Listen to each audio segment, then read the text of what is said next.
Hey, what's up guys? Shan the Cannaman back in the Grow Store, and we've got exciting news because we are hosting another workshop.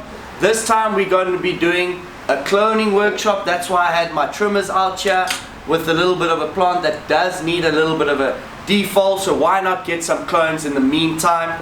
So the 7th of October from 11 till 12:15, maybe a bit longer, maybe a bit shorter, we're going to be diving down into a seedling and cloning cultivation workshop where everybody that's joining, you guys are going to be taking obviously your cutting home because it's going to be a live demo where you guys are going to be basically making your own cutting, learning a hell of a lot from some of the experts in the industry.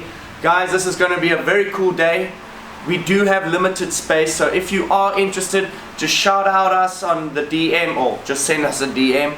Or if you have the chance or you're a member, just come into the Grow Store, into the cafe and sign up. Guys, this is going to be an awesome day. We're going to be running a lot more of these, starting off with seedling and propagation. I think that's a super important phase because we are hitting very, very good weather, coming up with our first rains, hopefully, please. That'll be great. But guys, it's going to be a good day. 80 Rand, you're getting a cutting from one of our genetics that we've got in the shop from Royal Cuts. So shout out Royal Cuts. Guys, I look forward to seeing you there. Shan the Cannaman.